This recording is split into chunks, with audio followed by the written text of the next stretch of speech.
Hola queridos oyentes, muy buenos días, tardes o noches, y bienvenidos a la biblioteca, Historias y Relatos. Un lugar donde las páginas se transforman en caminos, donde cada palabra es un eco del pasado y cada relato, una llama encendida en la oscuridad. Aquí rescatamos voces olvidadas, y forjamos mundos que esperan ser descubiertos. Este es tu refugio, este es tu viaje a través de las palabras. Si estas historias despiertan tu imaginación, si sientes que la biblioteca debe seguir iluminando senderos, apóyala, comparte su voz, suscríbete para no perderte ningún relato y ofrece tu like, como quien enciende una antorcha para que esta llama nunca se apague. El ciclo roto, cuando el reciclaje dejó de ser del pueblo. Hubo un tiempo en que nada se tiraba, porque todo tenía alma. Cada objeto era un eco del esfuerzo humano, una promesa hecha a la tierra. ¿En qué momento dejamos de cuidar lo que creábamos? ¿En qué momento empezamos a fabricar cosas destinadas a morir? De las cavernas al plástico, de la piedra al petróleo. Antes la naturaleza era un socio, hoy, un vertedero. ¿Qué pensarían nuestros antepasados si vieran cómo tratamos aquello que nos da vida? ¿Creerían que evolucionamos o que simplemente aprendimos a destruir más rápido? El reciclaje no nació en fábricas, nació en el alma humana. Y lo olvidamos el día en que el dinero valió más que la materia. Antes de las máquinas, antes de los plásticos, existía una ley silenciosa. Nada se pierde, todo vuelve. Pero llegó una era donde el ciclo se rompió. Y el planeta comenzó a recordarlo. Los primeros humanos vivían en armonía con los ciclos naturales. No necesitaban comprenderlos del todo, bastaba con sentirlos. El amanecer no era un reloj, era una señal. El invierno no era una estación, sino una pausa del mundo. Vivían con lo que la tierra ofrecía, y cuando algo moría, sabían que no desaparecía, cambiaba de forma. En el fuego se veía el espíritu, en el agua la memoria, en el viento la voz del mundo. Todo regresaba a su origen, todo tenía un propósito. Cada herramienta era una extensión del cuerpo y del alma. Cuando una lanza se quebraba, la piedra se guardaba para una nueva punta, la madera se usaba para el fuego, y las cenizas alimentaban la tierra que más tarde daría fruto. Así se cerraba el ciclo. No había desperdicio, porque no existía la idea de desechar. La palabra ni siquiera tenía sentido. Nada sobraba, todo volvía. Las tribus más antiguas comprendían este flujo instintivamente. En sus ritos, el cazador pedía perdón al animal antes de darle muerte, y cada parte del cuerpo se aprovechaba con gratitud, la carne para comer, la piel para cubrirse, los huesos para herramientas, los tendones para arcos y cuerdas. Lo que quedaba, se devolvía al bosque, al río, a los dioses. Nadie pensaba en reciclar. Era la vida misma quien lo hacía por ellos. Con el paso del tiempo, los pueblos se volvieron sedentarios. Aprendieron a cultivar y a construir, pero aún no habían olvidado la sabiduría del retorno. Las aldeas se alzaban sobre restos de otras aldeas, las casas caídas servían de cimiento a las nuevas. Cuando una vasija se rompía, el barro se mezclaba de nuevo con el río. El hierro, el cobre, el bronce, todos volvían una y otra vez al fuego para renacer con nueva forma. En cada fusión, en cada chispa, se conservaba una huella de generaciones anteriores. El reciclaje no era un acto consciente, era un ritmo del universo. Los ríos devolvían la vida a las orillas, los árboles morían para alimentar la tierra. Los animales cerraban el círculo con su propio cuerpo. El ser humano, aunque más complejo, seguía esa danza. Las herramientas se transmitían de padres a hijos, reparadas y transformadas tantas veces que el material ya tenía historia, alma. En los valles fértiles de Mesopotamia, los ladrillos de arcilla se moldeaban una y otra vez. Si una pared se derrumbaba, sus restos se disolvían con agua y se volvían a amasar. En Egipto, el lino de las antiguas vendas funerarias se reciclaba para crear nuevos tejidos o papiros. En Roma, los metales fundidos de los templos destruidos se convertían en monedas, estatuas o armas, sin distinción entre lo sagrado y lo útil. La materia no tenía dueño. Solo forma temporal. Durante siglos, el equilibrio fue tan natural que nadie imaginaba un mundo sin él. En las aldeas medievales, la pobreza era dura, pero enseñaba a no desperdiciar. Una camisa se remendaba hasta que el tejido se deshacía, y los retales se convertían en trapos, y los trapos en mechas para lámparas. Las sobras del mercado alimentaban a los animales, y el estiércol regresaba al campo. Incluso las herramientas de hierro se pasaban de mano en mano hasta que el metal desaparecía bajo la herrumbre. Todo lo que se creaba tenía un destino circular.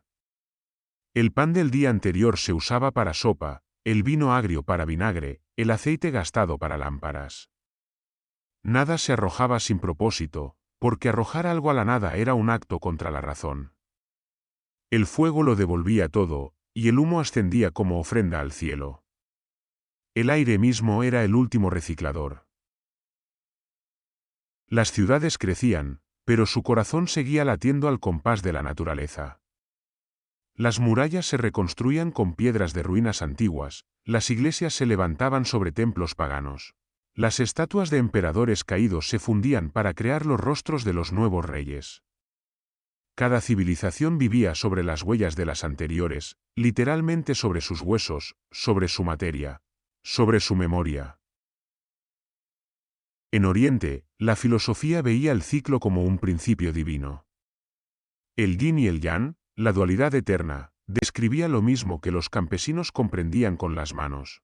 Que todo lo que sube, baja, todo lo que nace, muere, todo lo que se separa, vuelve a unirse. En el Japón antiguo, el papel se lavaba y se prensaba de nuevo, una y otra vez, hasta que se convertía en un material más suave, casi espiritual. En India, las ropas de los ancianos se cortaban en tiras para servir como lienzos en los rituales o como vendas de los enfermos. Todo tenía una última función. Nada terminaba realmente. Y aunque cada cultura tenía su manera, el espíritu era el mismo, la vida como círculo. Un círculo que comenzaba en la tierra y terminaba en ella. El barro que moldeaba una vasija era el mismo que, siglos después, se disolvería para formar otra. La madera de una mesa acababa siendo carbón. El hierro de una espada se transformaba en clavo. Y los huesos del cazador, tiempo después, volvían a ser polvo para los árboles. Ese respeto silencioso por la materia no era romanticismo, era supervivencia. No existían vertederos, porque no había nada que tirar. No existía basura, porque no existía la idea de lo inútil. Incluso los restos de las guerras se reciclaban, los cascos de los vencidos se fundían para armar a los vencedores. La muerte alimentaba la vida, el desastre alimentaba la reconstrucción. Era una ley más antigua que cualquier religión. Cuando la humanidad comenzó a explorar más allá de sus aldeas, el ciclo se expandió. Las rutas comerciales no solo llevaban especias o seda, sino también materiales reciclados. El bronce viajaba desde Grecia hasta Egipto, refundido una y otra vez. Las monedas fundidas en un reino se convertían en adornos en otro. Nada moría, todo cambiaba de nombre. En los talleres renacentistas, los artistas recogían pigmentos de obras antiguas para crear nuevas pinturas. Los lienzos se raspaban, los marcos se reutilizaban, los mármoles se tallaban sobre esculturas previas. El arte mismo era reciclaje espiritual, la materia buscando una nueva forma de belleza. La idea de crear de la nada aún no existía. Crear significaba transformar. Incluso las ciudades más grandes, como París o Estambul, respiraban bajo esa lógica. Los edificios se derrumbaban y se reconstruían con los mismos ladrillos. Las calles viejas se pavimentaban con restos de caminos anteriores. Si uno excavara lo suficiente, encontraría capas de historia apiladas como páginas de un libro eterno. Piedra sobre piedra, fuego sobre fuego, vida sobre vida. El ser humano no dominaba el planeta, era parte de su sistema digestivo.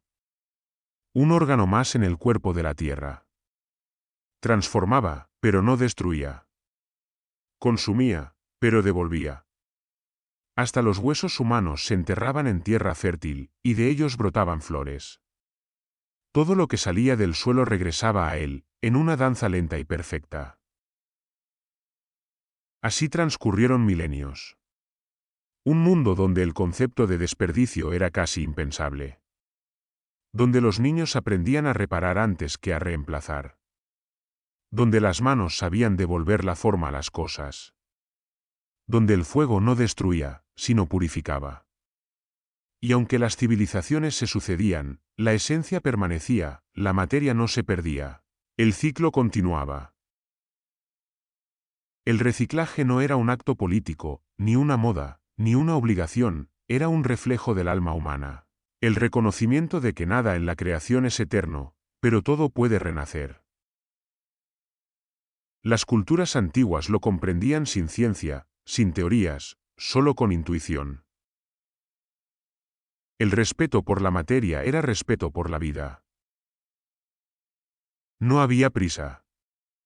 No había exceso. Solo el flujo natural de lo que vuelve. Cuando los ríos desbordaban, no se les culpaba, se les veneraba. Cuando la tierra se agotaba, se dejaba descansar. Cuando algo moría, se celebraba su retorno al ciclo. Cada civilización, a su manera, supo escuchar ese pulso. La del agricultor que guarda las semillas del fruto anterior. La del herrero que funde el metal gastado para darle nueva fuerza. La del alfarero que reutiliza el barro que el horno quebró. La del carpintero que aprovecha las astillas del trabajo anterior. Era una sabiduría callada, una especie de comunión invisible entre el hombre y la materia. Una comprensión antigua, que todo lo que se toma debe devolverse, que toda forma es prestada, que nada es realmente nuestro. El mundo entero giraba bajo ese principio. Y mientras lo respetó, vivió en equilibrio. El aire era limpio porque no había nada que ensuciarlo. Los ríos eran claros porque no había nada que verter. El suelo era fértil porque lo que caía sobre él era alimento, no veneno. Era una era sin desperdicio, sin exceso. Una era en la que la palabra basura aún no existía. Porque, en verdad, el ser humano había entendido que la tierra no necesita que la cuidemos, solo que no la olvidemos. Y por un largo tiempo, no lo hizo. No existía la basura, solo la materia transformada, huesos, madera, barro. Todo tenía recorrido. La punta astillada de una lanza pasaba a ser raspador, el raspador, cuchilló, el cuchilló, chispa contra la pirita, y cuando ya no cortaba nada, se convertía en peso para tensar una trampa o en ofrenda enterrada junto a la raíz de un árbol. La madera, antes árbol y sombra, era techo y remo, estaca y cuenco, luego astilla, luego carbón, luego ceniza que volvía al huerto. Del barro nacía la vasija, del golpe nacía el tiesto, del tiesto la mezcla que reforzaba un muro. Nada concluía, cambiaba de nombre. El campamento entero entendía esa gramática. Las madres remendaban túnicas hasta que la tela se volvía mapa de puntadas. Con los restos se hacían mantas de viaje, vendas para el invierno, mechas de lámparas. Los niños recogían plumas, pedernales, trozos de cordel, como quien junta tesoros, no por capricho, sino porque sabían que cada cosa podía renacer en otra. El cazador guardaba el tendón más resistente para su arco, las mujeres, expertas en fibras, Trenzaban delgadas cintas con el lino gastado. El alfarero levantaba un cuenco nuevo con la mezcla de arcillas que otros hubieran tirado.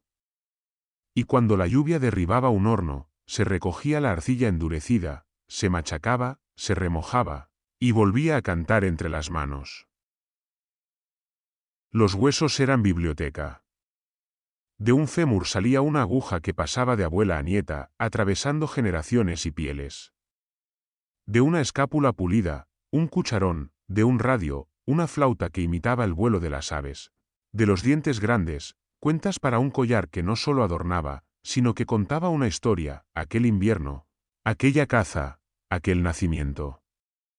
Las herramientas no eran objetos, eran relatos que podías sostener.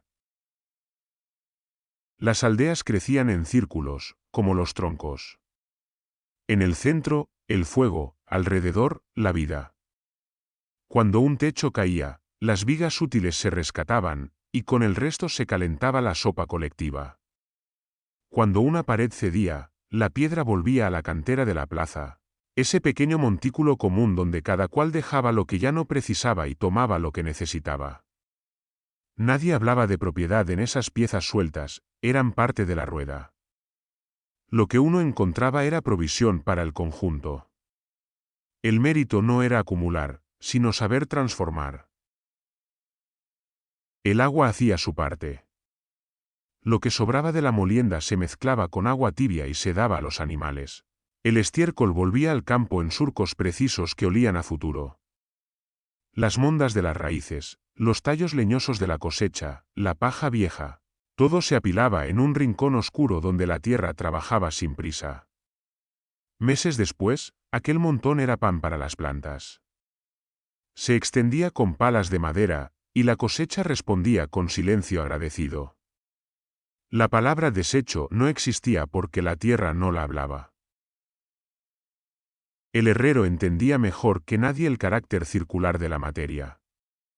Tenía un cajón con clavos torcidos, hebillas rotas, fragmentos de hoz. Los volcaba en la fragua, y con paciencia, los llevaba de vuelta a un brillo oscuro que prometía fuerza. Allí, el hierro cantaba otra vez. Una reja gastada se convertía en herradura, una herradura vieja, en punzón, un punzón, en grapa que sujetaba una viga.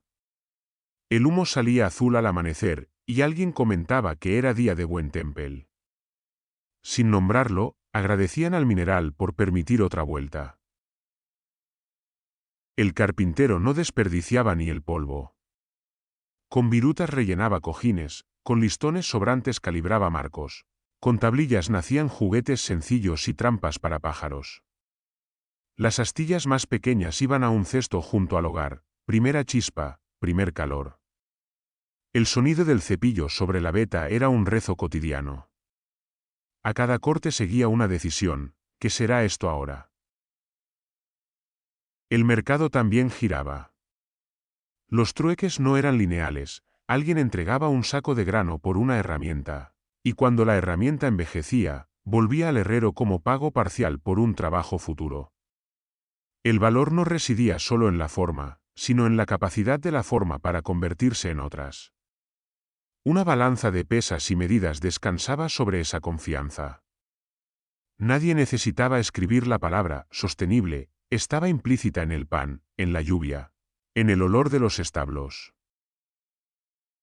Los festivales celebraban el retorno. En la estación del fin de la cosecha, se recogían las sogas raídas y se trenzaban nuevas ante la plaza, entre música grave y risas. Los niños aprendían a empalmar cuerdas mirando las manos encallecidas de los mayores. En la fiesta del barro, el alfarero dejaba que todos hundieran los dedos en la masa reciclada. De esa mezcla nacían platos para bodas, tazones para viajeros, pequeñas figurillas que alguien escondía en el lindero del bosque para pedir buen tiempo. Había un placer sencillo en devolver a las cosas la posibilidad de servir. Los caminos guardaban restos útiles. Una rueda rota no era tragedia, la llanta de hierro se retiraba, se enderezaba a golpes y regresaba a su oficio. El aro de madera se desarmaba para reforzar un banco. El eje se volvía mástil para una cometa. Incluso en las tormentas, Cuando el viento arrancaba tejados y tumbaba cercas, la mañana siguiente encendía el trabajo, juntar, ordenar, hilar de nuevo. La pena duraba lo justo, la tarea, lo necesario. La palabra nuevo no tenía el brillo de lo limpio y perfecto, sino el sonido del renacimiento. Un cazo con remaches visibles era orgullo de casa, señalaba manos que sabían prolongar la vida de las cosas. Las cicatrices de los objetos eran un honor, como las de la piel. Había belleza en la reparación, una estética de lo continuado. Se contaban historias a partir de esas uniones. Este asa la colocó tu madre. Esta base la enderecé cuando llegaste al mundo. Este borde sobrevivió a un invierno seco. Los animales participaban sin saberlo. Las plumas caídas eran escritura de los pájaros sobre el suelo, se recogían para almohadas o flechas. Las heces de caballo marcaban el ritmo del pueblo y alimentaban hornos de calorías. Las pieles curtidas guardaban el calor de un verano viejo mientras los niños dormían en invierno. Los perros roían huesos que luego eran tintineo de collares o sonido de pequeñas campanillas espantapájaros. La vida entera era un circuito de favores. La lluvia era una aliada sin orgullo. Caía sobre los tejados, resbalaba por canales tallados en madera, se guardaba en barriles para lavar y amasar. El agua del día anterior servía para apagar la cal viva. La mezcla endurecida sujetaba piedras con un vínculo que duraba generaciones. Cuando una jarra goteaba demasiado, no se rompía, se la destinaba a recoger esa misma lluvia, porque incluso lo imperfecto encontraba oficio. Las palabras antiguas reflejaban esa visión. Para nombrar el barro, se usaban términos que significaban también vientre o origen. Para hablar de la madera, se empleaban voces que eran parientes de memoria. Los huesos compartían raíz con firmeza y consejo. El lenguaje no era casualidad, designaba lo que la gente vivía. Si la materia tenía parentesco con la vida, entonces ninguna forma estaba condenada al olvido. En los bordes del río, las mujeres golpeaban ropa sobre piedras lisas. Las fibras se abrían, el agua se manchaba, el jabón olía a grasa curada y ceniza. Esa espuma no hería al agua, era pariente suya. Más abajo, el río tragaba, mezclaba, devolvía la pureza con la paciencia de lo inmenso. Al secarse las prendas, las que ya no servían se cortaban en tiras para trenzar felpudos, y cuando ni eso era posible, el resto encendía el horno que cocía pan. Lo último siempre alimentaba lo primero. En las cuevas altas, lejos del pueblo, alguien guardaba herramientas rotas. No por fetiche, sino por certeza. Algún día, decía, y ese algún día llegaba con la estación, con la visita de un pariente, con la necesidad. La espera era también una forma de transformar, el tiempo pulía, el deseo encontraba su salida. En aquellas repisas se apilaban mangos de madera sin cabeza, cabezas de hacha sin mango, cuñas, piedras perforadas, todo en calma, como si durmieran. Los viejos, sentados al sol, distinguían con los dedos los materiales y sus futuros. Ese hueso aún canta, decía uno, y lo llevaba al muchacho que aprendía a construir flautas. Esa madera es buena para agua, anotaba otro, y el aprendiz de cubero la ponía de lado para cuando llegara el encargo. Aquel barro tiene memoria de fuego, mejor úsalo para una jarra que enfrentará el hervir. Sabiduría no era acumular secretos, sino escuchar en la materia su próxima forma. Si algo se perdía, el dolor era distinto. No dolía la cosa que se iba, sino la historia de usos posibles que se cerraba precipitadamente. Por eso se buscaba, por eso se reparaba, por eso se pedía ayuda. El pueblo entero era una red que recogía no solo a las personas, sino a las formas en tránsito. Y cuando al fin algo se hacía polvo, un trozo de madera devuelto a tierra, un tiesto molido en el camino, la alegría era suave, porque el ciclo se cumplía sin escándalo. Los niños aprendían jugando. Con trozos de cuero hacían bolas que duraban años, remendadas una y otra vez. Con varillas de sauce se inventaban arcos, con el hilo de un jersey viejo, cometas. Las manos pequeñas repetían gestos milenarios sin nombrarlos. Por la noche, al calor del fuego, escuchaban historias donde héroes y objetos compartían destino. La espada que fue arado, el arado que fue puente, el puente que fue hogar para golondrinas. Crecían sabiendo que nada se tira, porque tirar es no entender. A veces, en los inviernos más duros, se deshacían muebles para alimentar el hogar. No había vergüenza en ello, había un acuerdo con la vida. La mesa que dio de comer ahora daba calor. Y cuando llegaba la primavera, la comunidad construía otra, no desde la nada, sino desde la gratitud. La madera nueva recibía las manos viejas, y la historia continuaba con un crujido feliz.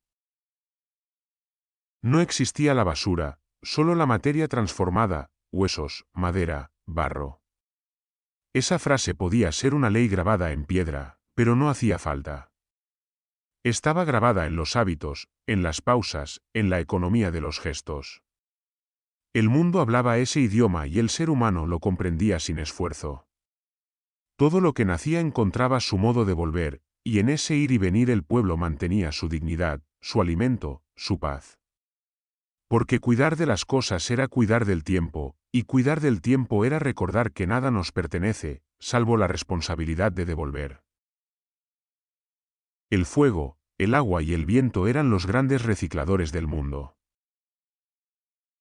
Antes de que existieran hornos o fundiciones, el fuego ya sabía devolver las cosas a su origen. Era destructor y creador al mismo tiempo.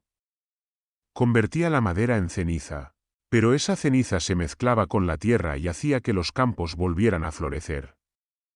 Consumía el metal hasta ablandarlo, y de su debilidad nacía una nueva forma. En su calor se comprendía una verdad profunda: nada desaparece, solo cambia de estado. El fuego era maestro y juez. En él se purificaba lo que estaba corrompido, se fundía lo que estaba roto, se devolvía la energía al mundo. Las tribus lo veneraban como espíritu divino, no solo por su calor, sino por su poder de transformación. Una herramienta quemada no era pérdida, era promesa. Los antiguos decían que cada chispa llevaba en sí la memoria de todo lo que había sido. En las llamas, el hombre aprendió por primera vez a crear y a renacer. Luego estaba el agua, la paciente. El agua no necesitaba fuerza para cambiar las cosas, le bastaba el tiempo. Pulía la piedra hasta hacerla suave, devolvía los ríos a su cauce, arrastraba hojas, restos, sedimentos, y los convertía en alimento para las orillas. Cada lluvia era una limpieza. Cada corriente, una línea de retorno. Los pueblos sabían que el agua era madre y memoria, en ella se mezclaba todo lo que había existido. Lo que caía en el río no moría, viajaba. Los antiguos observaban cómo los desechos del pueblo eran llevados por la corriente hasta otras tierras, donde se convertían en barro fértil. No veían contaminación, sino continuidad. Incluso el agua estancada tenía propósito: al evaporarse, volvía al cielo en forma de nube, y de la nube nacía la lluvia que hacía germinar los campos. El agua era el hilo que unía el ciclo.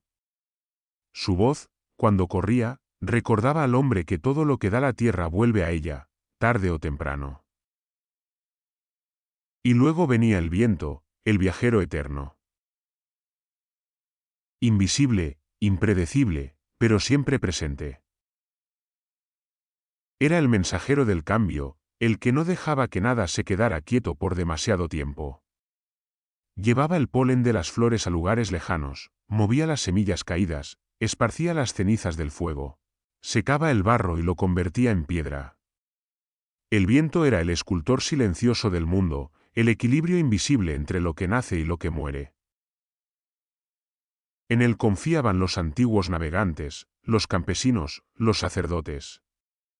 Cuando soplaba del norte, sabían que llegaba el frío; cuando del sur, que venía la lluvia.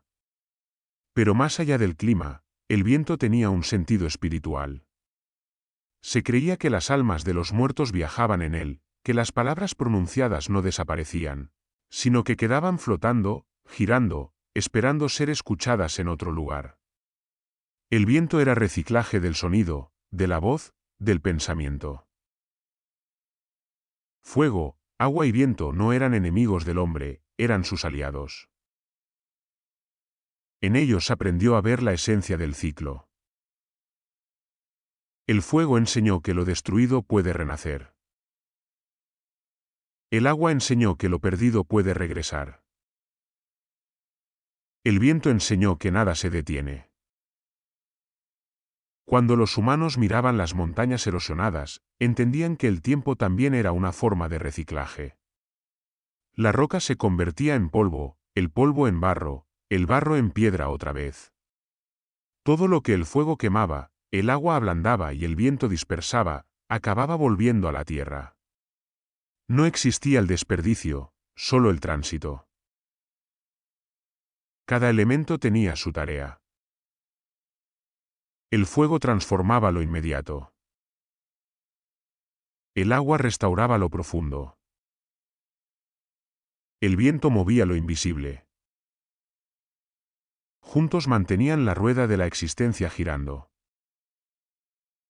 Las civilizaciones antiguas lo sabían. Por eso sus dioses eran fuego, agua y aire.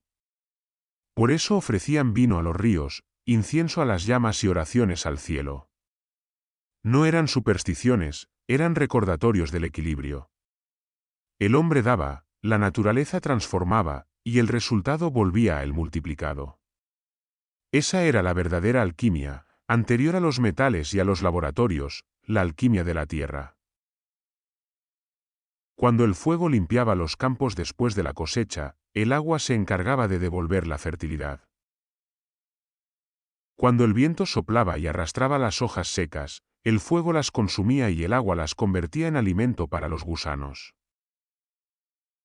Y así, el mundo se reciclaba sin esfuerzo, sin máquinas, sin leyes humanas.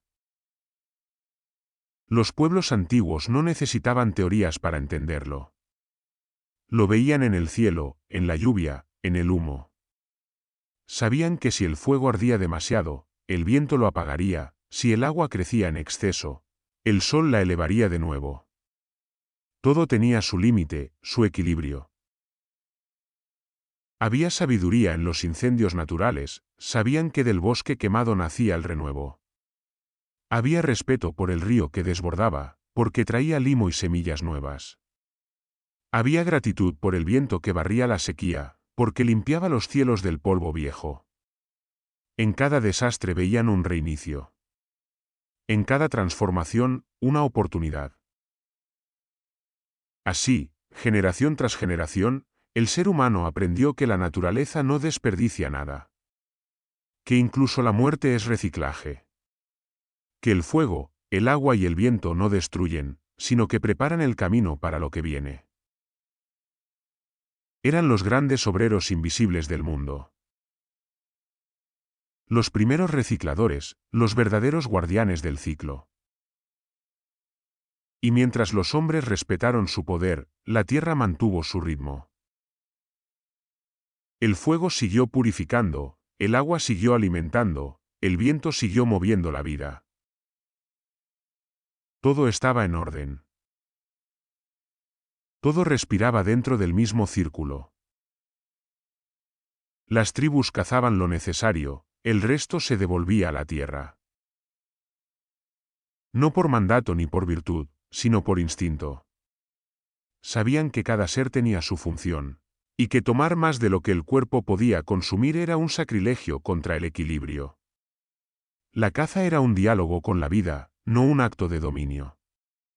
Antes de lanzar la lanza, el cazador hablaba en silencio con el animal, pidiendo permiso, agradeciendo su carne. Cuando el golpe era certero, no celebraban la muerte, sino el alimento. La sangre derramada se mezclaba con el polvo, y el círculo se cerraba. Nada se desperdiciaba. La carne se secaba al sol, el cuero se curtía con grasa, los tendones se convertían en cuerdas. Los huesos eran herramientas, flautas o collares. Las pezuñas servían como campanas para ahuyentar a los malos espíritus. Hasta el aliento del animal era considerado sagrado. Lo veían ascender en forma de vapor y creían que su espíritu volvía al cielo para renacer. En aquellas sociedades, la muerte no era final. Era transformación. El cuerpo se dividía en partes útiles, y cada una encontraba su propósito. Si un hueso se rompía, se afilaba, si una piel se rajaba, se cortaba para unir dos piezas. La misma sangre que teñía las manos se usaba para pintar las rocas, dejando constancia del pacto entre el hombre y la naturaleza. Los cazadores eran, sin saberlo, recicladores de la vida. El campo de caza no era un escenario de conquista, sino un templo. Cuando el fuego ardía para cocinar la carne, las cenizas eran recogidas y esparcidas sobre la tierra para bendecir el suelo. De ese polvo nacían hierbas nuevas, que alimentaban al siguiente animal. Así, cada muerte sostenía la siguiente vida. Había un respeto profundo por el equilibrio. Si una manada escaseaba, se dejaba en paz. Si un río bajaba seco, se le ofrecía agua del cuenco. Si un árbol moría, su tronco se convertía en abrigo y su sombra en memoria. Los pueblos antiguos comprendían que la tierra no pertenece a nadie, uno pertenece a la tierra. Por eso, cuando un cazador moría, lo enterraban con sus herramientas, no para que las usara en otro mundo, sino para que su cuerpo, junto con el metal y la piedra, volviera al ciclo. Cada generación heredaba la sabiduría de las anteriores. Los niños aprendían a cazar, pero también a detenerse. Aprendían a observar las huellas, a leer el viento, a entender cuándo el bosque ofrecía y cuándo callaba. Nadie cazaba por placer. Nadie mataba sin razón. El exceso era vergüenza, no orgullo. La tierra castigaba al codicioso con hambre y soledad. En los tiempos de abundancia, las tribus guardaban lo justo. Lo que no se podía consumir, se compartía. El excedente se secaba, se ahumaba, o se devolvía a la tierra. Lo que no uses, deja que lo use el suelo, decían los ancianos. Era una forma de devolver gratitud al ciclo invisible que mantenía la vida. El agua participaba en esa ceremonia silenciosa. Después de limpiar las entrañas, los cazadores lavaban sus manos en el río, pero no para borrar la sangre, sino para entregarla. La corriente la llevaba lejos, donde otros pueblos bebían y sembraban. Todo estaba conectado. Un acto en el bosque repercutía en la montaña. Una ofrenda en la cueva florecía en la llanura. El respeto por los animales era también respeto por uno mismo. No había diferencia entre depredador y presa, entre vida y alimento. Todo formaba parte de un mismo cuerpo. Cuando el fuego crepitaba y el olor de la carne llenaba la noche, los ancianos recordaban que algún día serían ellos quienes volverían a la tierra. Y entonces su carne alimentaría a los árboles, y los árboles alimentarían a los ciervos, y los ciervos alimentarían otra vez a los hombres. La rueda nunca se detenía. El cazador no se veía como dueño del bosque, sino como pasajero de su ciclo. Y cuando un animal caía, el silencio posterior era una forma de oración. El grupo entero participaba del respeto, se comía con calma, se agradecía en voz baja, se enterraban los restos con hojas y piedras, como si se devolviera el cuerpo al sueño del mundo. No existía la idea de abundancia infinita.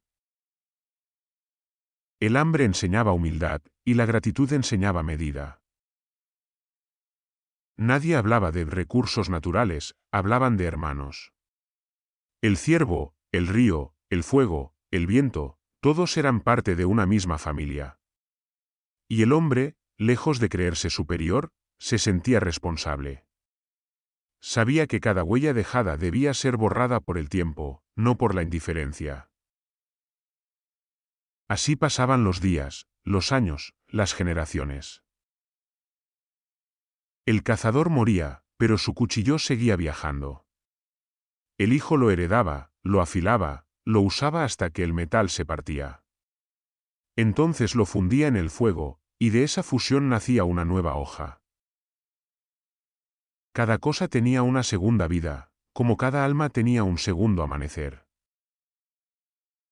En las noches sin luna, cuando el viento soplaba entre los árboles, los ancianos decían que era la voz de los animales devueltos a la tierra, agradeciendo que sus cuerpos siguieran vivos en las manos de los hombres. Y así, bajo ese cielo de fuego y estrellas, las tribus dormían en paz, sabiendo que no había muerte, solo retorno. La muerte alimentaba la vida, y la vida se reciclaba en muerte. Era una ley tan antigua como el polvo. Ningún ser la escribía, pero todos la obedecían. Cuando un cuerpo caía, el bosque no lloraba, trabajaba. Los insectos llegaban primero, sacerdotes diminutos del ciclo eterno. Luego el aire hacía su parte, secando, purificando, entregando lo que quedaba a la tierra. Las raíces esperaban pacientes. Allí donde reposaba la carne, pronto brotaba un brote nuevo, y ese brote se elevaba al sol, bebiendo los minerales del cuerpo que un día respiró. Así, el mundo nunca dejaba de alimentarse a sí mismo. Un ciervo muerto hacía crecer la hierba que luego comían otros ciervos. Un árbol caído se convertía en abrigo para hongos y gusanos, y esos gusanos eran comida para los pájaros, que al morir daban vida a otros árboles. Nada era pérdida. Todo era intercambio. El ser humano lo comprendía con una mezcla de miedo y reverencia. No huía del cadáver, lo reconocía. Lo enterraba, no por repulsión, sino por respeto al ciclo. Las tribus más antiguas decoraban los cuerpos con ocre rojo, símbolo de la sangre que pronto volvería a correr por la tierra. Las cenizas de los muertos se esparcían en los ríos para alimentar el agua, o se mezclaban con semillas que germinarían bajo el mismo sol que los vio nacer. Los ancianos decían que quien teme a la muerte teme al reciclaje del alma. Sabían que la descomposición no era el fin, sino el inicio de otra forma. Veían el renacimiento en cada amanecer, en cada estación. El otoño moría para que la primavera naciera. El fuego devoraba el bosque para que el suelo se hiciera fértil. Incluso las estrellas, decían los sabios, morían para sembrar nueva luz en el cielo. El hombre no se veía como dueño del ciclo, sino como parte de su maquinaria. Cuando un guerrero caía, su cuerpo era devuelto al suelo y sobre él se plantaba un árbol. Ese árbol, con los años, se convertía en sombra para los hijos del mismo guerrero. De su tronco tal vez saldría el arco de un nuevo cazador. De sus ramas, el fuego que iluminaría otro invierno. Así, incluso la muerte del héroe alimentaba la vida de su pueblo. Las culturas antiguas veneraban ese equilibrio. En Egipto, los cuerpos momificados se envolvían no solo para conservar, sino para devolver, los aceites, las telas, los amuletos, todo provenía de la tierra y a ella regresaba. En las civilizaciones andinas, los muertos se enterraban en posición fetal, como si volvieran al útero del mundo. En Asia, el humo de la cremación ascendía como mensaje, el alma subía, pero la ceniza nutría la tierra. La muerte era tránsito, no castigo. Era la puerta que todo ser debía cruzar para no estancar la energía del universo. Por eso los pueblos antiguos evitaban desperdiciar nada de lo que moría.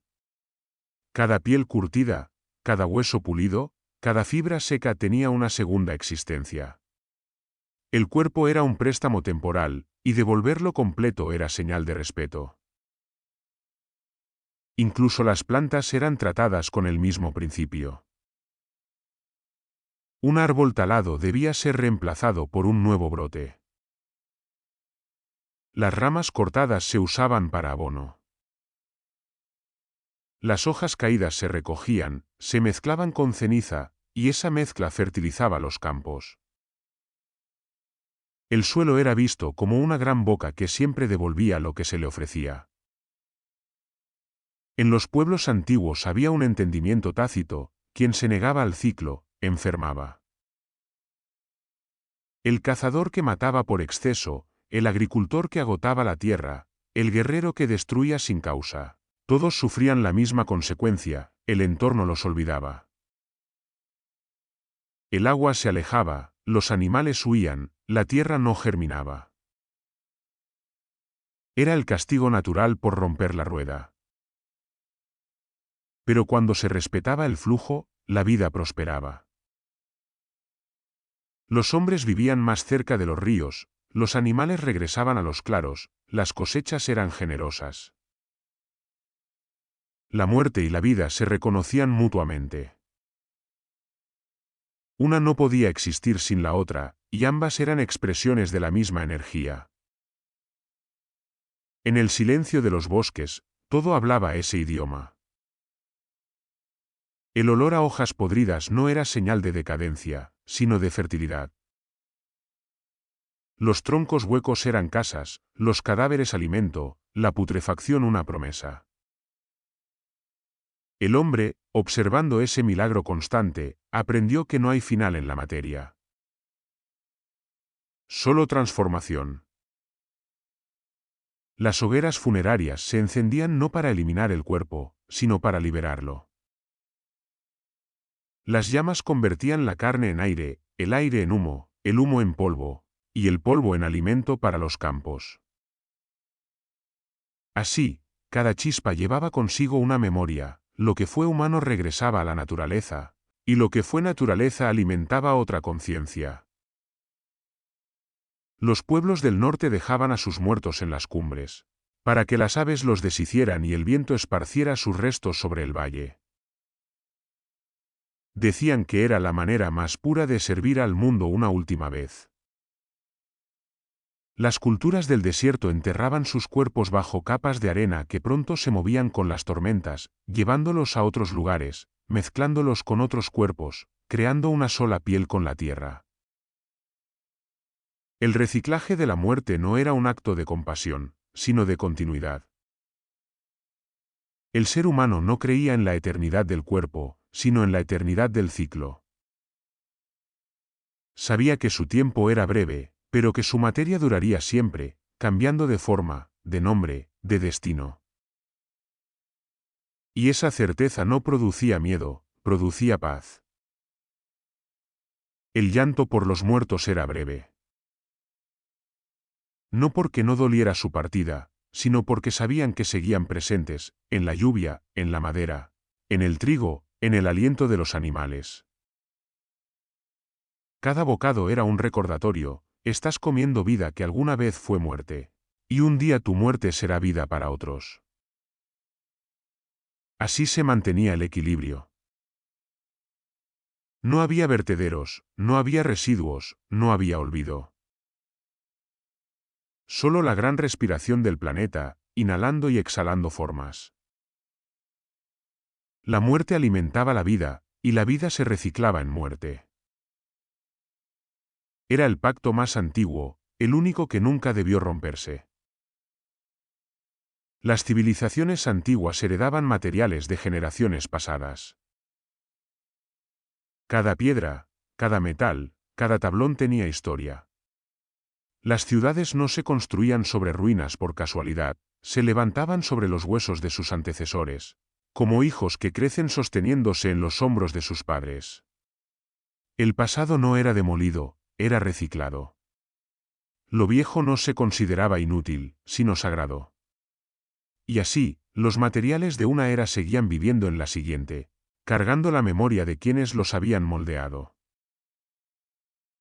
Cuando un templo se derrumbaba, sus columnas no se olvidaban. Se desmontaban con respeto y se usaban para levantar los cimientos de otro. Cuando una muralla caía, sus piedras se apilaban para construir viviendas. Las estatuas rotas se molían para hacer calorías. El mármol de los palacios destruidos decoraba las casas de los nuevos reyes. El hierro de las armas fundidas se convertía en herramientas de labranza, y el bronce de las campanas rotas regresaba al fuego para dar forma a otras. Las civilizaciones no veían en la ruina una pérdida, sino un comienzo. Cada fragmento era un testigo. Un ladrillo no era solo un ladrillo, era una historia que seguía. El suelo de Roma contenía el polvo de sus propios césares, y las murallas bizantinas se alzaban sobre los restos de templos paganos. En Egipto, los faraones construyeron sus pirámides con bloques rescatados de monumentos anteriores, creyendo que al hacerlo heredaban también la fuerza espiritual de sus antepasados. Nada se desperdiciaba. Las ciudades eran organismos vivos, que se renovaban a partir de sus propias cicatrices. En Atenas, las ruinas del Partenón sirvieron como cantera para levantar iglesias y mezquitas. En Jerusalén, cada capa de piedra escondía un tiempo distinto, y sin embargo, todas coexistían en el mismo espacio, como un palimpsesto eterno. En Machu Picchu, las terrazas agrícolas fueron construidas sobre antiguas estructuras incas que ya habían servido a generaciones anteriores. La tierra misma era una arqueología del reciclaje. Los materiales viajaban con los pueblos. Cuando un reino conquistaba a otro, no solo tomaba su territorio, sino su materia. El cobre de una estatua saqueada podía terminar en una copa ceremonial siglos después. La madera de un barco fenicio podía renacer como puerta en una casa romana. Los pueblos antiguos creían que los objetos guardaban la energía de su creación, y que esa energía, si se usaba sabiamente, traía suerte y prosperidad. Por eso no temían reutilizar lo antiguo, lo reverenciaban. En los mercados de las viejas ciudades, los herreros vendían cuchillos hechos con metal extraído de armaduras olvidadas. Los alfareros mezclaban los fragmentos de vasijas rotas con nueva arcilla para reforzarla. Los tejedores deshacían túnicas gastadas para aprovechar los hilos en prendas nuevas. Nada moría del todo se transformaba con las manos humanas. Las ruinas eran almacenes del tiempo. En ellas no se veía destrucción, sino posibilidad. El constructor sabía que bajo cada capa de polvo dormía material valioso, moldeado por quienes lo precedieron. El minero que extraía hierro sabía que tal vez aquel metal ya había vivido muchas vidas. El escultor que tallaba una roca sabía que algún día su obra también se quebraría, y que sus fragmentos formarían parte de algo nuevo. Esa aceptación del paso del tiempo hacía que las civilizaciones antiguas fueran humildes. Sabían que sus obras no eran eternas, pero sí útiles. No buscaban inmortalidad en el objeto, sino continuidad en el ciclo. La belleza no estaba en la permanencia, sino en la capacidad de renacer. Incluso los muertos participaban de esa herencia material. Las tumbas eran abiertas siglos después para reutilizar sus piedras, y las urnas de cerámica se reconvertían en recipientes domésticos. No había sacrilegio en ello, sino una comprensión profunda: lo sagrado estaba en el acto de dar nueva vida, no en conservarlo inerte. En la mente de aquellos pueblos, los dioses no se ofendían por el reciclaje, lo celebraban. Era la prueba de que el hombre entendía la armonía del mundo. Las civilizaciones compartían esta sabiduría, aunque nunca se conocieran entre sí. Los griegos, los mayas, los egipcios, los chinos, todos reciclaban sin nombrarlo. El mármol viajaba de templo en templo, el oro, de corona en corona, el barro, de vasija en vasija. Y cada nueva creación llevaba impresa la huella de muchas generaciones invisibles. El tiempo, en aquellas épocas, era un constructor silencioso. Cuando una ciudad era abandonada, otra nacía sobre sus cimientos, aprovechando sus muros, sus canales, sus caminos. Así, Troya se erigió sobre 9 Troyas distintas, Roma sobre las cenizas de los etruscos. Y cada civilización fue, en esencia, la suma reciclada de las que vinieron antes. Las piedras hablaban. En sus grietas se veía el paso de los siglos, y los arquitectos antiguos aprendieron a escuchar esas voces. No trataban de borrar lo viejo, sino de dialogar con él. Cada nueva capa era una respuesta al pasado. Una conversación entre generaciones que se extendía por la eternidad. El mundo antiguo no conocía la palabra basura. Todo lo que existía tenía valor, incluso lo roto. El desperdicio era un concepto imposible, porque la materia era vista como un ciclo de energía que nunca se extingue. El polvo de ayer era la argamasa de mañana. Y así, piedra sobre piedra, metal sobre metal, la humanidad fue tejiendo su historia como quien teje una tela sin fin, donde cada hilo nuevo se une a los anteriores sin romper ninguno. Las civilizaciones antiguas heredaban materiales, pero también memoria. Sabían que al reutilizar una piedra, estaban tocando las manos de los antepasados. Que al fundir un metal, estaban respirando el mismo aire que los dioses antiguos. Y en ese respeto silencioso, sin máquinas ni fábricas, construyeron un mundo donde la materia tenía alma. Y el alma, sabía volver a empezar. En Mesopotamia, Egipto o Roma, los metales se refundían una y otra vez. El sonido del martillo era el latido del mundo antiguo.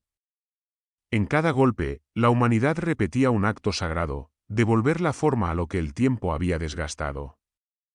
El cobre, el bronce, el hierro, el oro, todos pasaban de manos en manos, de era en era, de civilización en civilización. Ningún metal era realmente nuevo. Todo había vivido antes, todo había servido antes, todo guardaba memoria. En las llanuras de Mesopotamia, los herreros fundían las herramientas rotas para fabricar nuevas aradas. El metal se limpiaba con fuego y sal, se vertía en moldes de piedra y, al enfriar, renacía. Una espada quebrada podía convertirse en azada, y la azada, años después, volver a ser cuchilla de guerra. No existía diferencia moral entre ambas, lo importante era que la materia siguiera viva. Los metales eran eternos, los usos, pasajeros. En Egipto, la metalurgia era casi una religión. Los artesanos del Nilo sabían que el cobre y el oro eran símbolos de la carne y la sangre de los dioses. Cuando una joya se rompía, no se desechaba, se fundía para otra ofrenda. Los templos no acumulaban desechos, sino materia en espera. Las estatuas viejas de los faraones se derretían para moldear la imagen de los nuevos. Así, un mismo metal podía representar a muchos reyes, a muchos dioses, a muchos siglos. El brillo del oro en las tumbas no era vanidad, era continuidad. Cada anillo, cada lámina, era parte de un flujo que jamás se detenía. Roma perfeccionó aquel arte. Sus fundiciones rugían día y noche, alimentadas por carbón y viento. El hierro de los clavos, el bronce de las estatuas, el cobre de las monedas, todo se fundía, todo se reutilizaba. Las legiones, tras las campañas, recogían las armas enemigas y las convertían en propias. Nada se desperdiciaba, ni siquiera en la guerra. Cuando los templos paganos fueron sustituidos por iglesias cristianas, las campanas y las cruces se forjaron con el mismo metal que antes había dado forma a Marte o a Júpiter. El bronce era testigo del cambio de fe, pero seguía siendo el mismo. Los metales eran la sangre del mundo. Circulaban por la tierra igual que las venas por el cuerpo. Una lanza podía nacer en Babilonia, morir en Egipto y renacer en Roma. Los mercaderes transportaban lingotes que contenían la historia de pueblos enteros, fundidos juntos en una sola masa. Y así, sin saberlo, los hombres antiguos compartían una misma materia, una misma memoria física que los unía más allá de fronteras y creencias. Los herreros eran los guardianes del ciclo. Sus talleres olían a humo y sudor, y sus manos, ennegrecidas por el fuego, parecían sostener fragmentos del sol. Sabían que el fuego no destruía, limpiaba. Que el metal no moría, se transformaba. Cada refundición era un acto de fe en la continuidad. Las chispas que saltaban del yunque eran destellos de eternidad, diminutas promesas de que el mundo seguiría girando. En tiempos de guerra, el reciclaje era supervivencia. Cuando faltaba bronce, se fundían las campanas para hacer cañones. Cuando la paz regresaba, esos cañones se derretían para hacer campanas. Era un ciclo irónico, pero también sabio. El metal no tenía culpa de los usos que el hombre le daba. Solo obedecía al fuego y a la voluntad humana de persistir. En los mercados, el metal reciclado tenía más valor que el nuevo. Porque se decía que un metal viejo ya ha probado el fuego. Tenía temple, tenía historia. Las monedas fundidas y reacuñadas circulaban entre manos que ignoraban que, tal vez, aquel mismo oro había estado en la corona de un rey, o en el broche de una campesina, o en el cáliz de un dios olvidado. Cada pieza era una cápsula de tiempo, una reliquia sin nombre.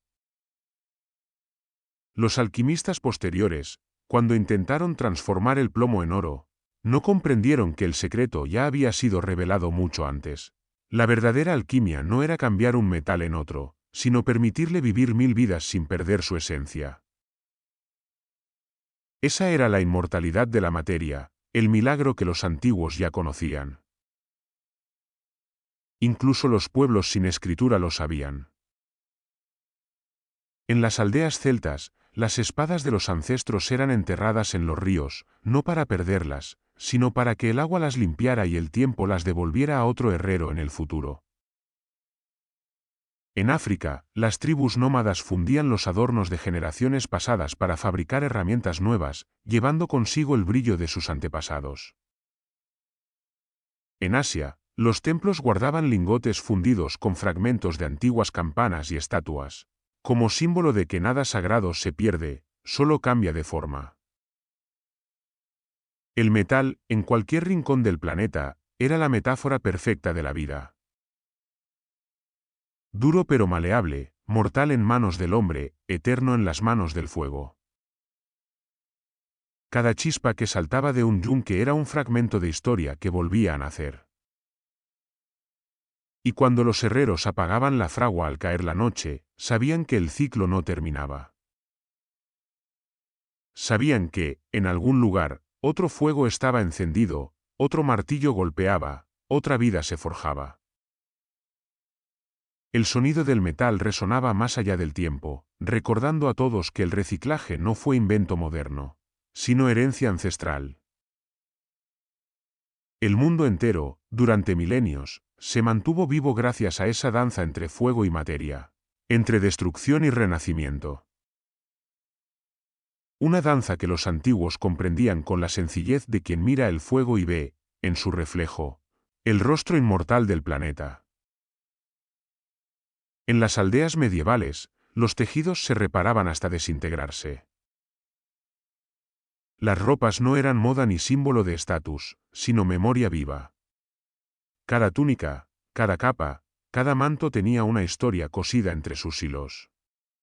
Una prenda podía acompañar a un hombre durante toda su vida, y cuando su tela ya no podía sostener más costuras, pasaba a manos de otro, transformada en algo nuevo. Las mujeres, bajo la luz temblorosa de las velas, cosían con paciencia infinita. Cada puntada era una forma de resistir al tiempo. Los agujeros no eran defectos, eran recuerdos, la señal de un invierno duro, de un viaje largo, de un hijo que crecía demasiado rápido.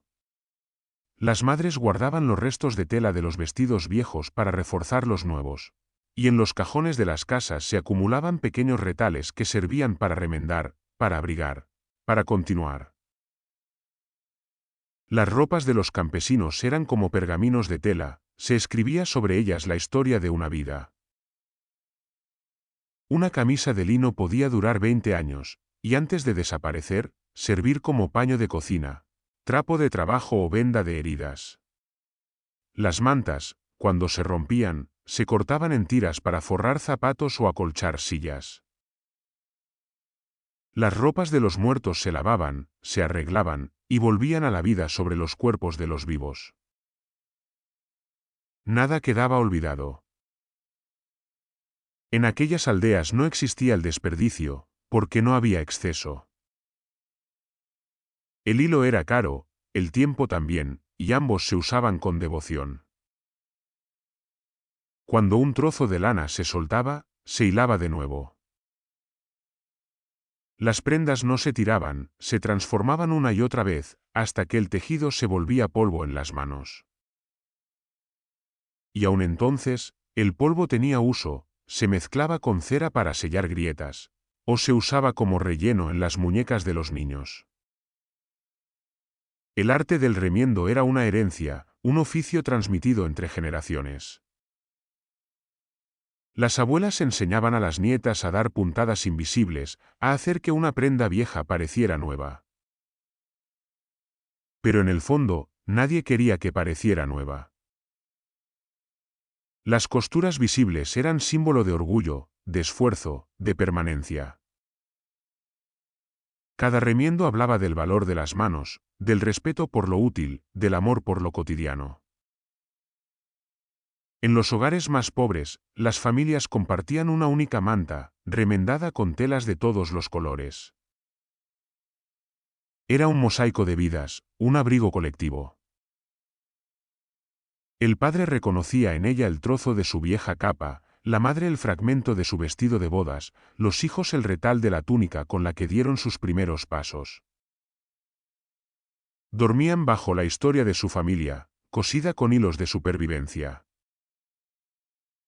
En los monasterios, los hábitos de los monjes seguían el mismo destino.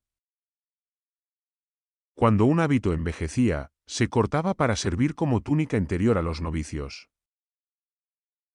Y cuando ya ni eso era posible, se usaban los retales para limpiar los cálices o envolver reliquias. La ropa tenía valor espiritual, era símbolo de humildad, de servicio, de renuncia al derroche. Un manto remendado era una lección de vida, nada es tan pobre como quien desprecia lo que aún puede servir. En los talleres de las ciudades, los sastres conservaban cada hilo. Los retales más pequeños se vendían a artesanos que los convertían en tapices o rellenos para cojines. De las sobras del lino nacían cordones, de las sobras de lana nacían alfombras, y de las sobras del algodón nacía papel. La industria medieval, aunque rudimentaria, era circular sin saberlo. El valor no estaba en lo nuevo, sino en lo resistente. Las ferias y los mercados eran también espacios de intercambio textil. Los viajeros traían telas usadas de otras regiones, teñidas, lavadas, remendadas, que se revendían a quienes no podían pagar un tejido nuevo. El olor a jabón, cera y lana mojada llenaba el aire. Los mercaderes sabían que ninguna fibra debía desperdiciarse, y que incluso un jirón podía encontrar destino. Las telas eran tan preciosas que se heredaban como si fueran joyas. El tinte también formaba parte del ciclo. Cuando el color se apagaba, no se lamentaba su pérdida, se aprovechaba.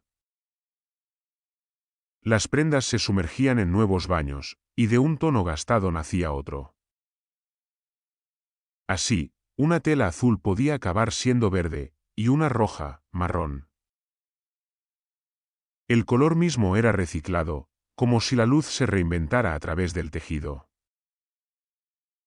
Los harapos de los mendigos eran, muchas veces, la última frontera del reciclaje. Ellos recogían lo que nadie quería, lo cosían, lo mezclaban, lo hacían abrigo contra el frío del mundo. Y cuando ni eso servía, entregaban los restos a los curtidores o a los molineros, que los trituraban para hacer papel. El conocimiento se escribía sobre fibras que habían sido vida, trabajo, cuerpo y abrigo. Así, la historia misma se sostenía sobre los hilos de la vida cotidiana. No existía el lujo de lo efímero. Lo duradero era virtud, lo reparado era arte, lo aprovechado era sabiduría. Los nobles, incluso en su ostentación, repetían el ciclo. Sus ropas suntuosas eran deshechas para crear vestidos nuevos, adaptados a las modas de la corte. Una túnica real podía ser recosida durante siglos, pasando de reinas a damas, de damas a sirvientas, hasta acabar en manos del pueblo. En cada remiendo, había algo más que necesidad, había gratitud. Cada hilo añadido era una forma de agradecer a la materia por seguir sirviendo. El tiempo, que todo lo gasta, era desafiado con aguja e hilo, con paciencia y amor. Y cuando por fin una prenda se desintegraba, nadie la tiraba con desprecio, se le daba sepultura, como a un compañero de viaje. El suelo de aquellas aldeas estaba cubierto de fibras invisibles, fragmentos de historias humanas mezcladas con polvo y paja. Cada hilo deshecho volvía a la tierra, y de esa tierra nacía el lino nuevo, la lana de las ovejas, el algodón de los campos. La rueda seguía girando. Nada se perdía. Solo cambiaba de textura, de forma, de destino. Así vivían, así respiraban las aldeas medievales, cosiendo el tiempo, reparando el mundo con sus propias manos, manteniendo viva la verdad más simple y más olvidada de todas, que todo lo que se cuida, vive más de una vida.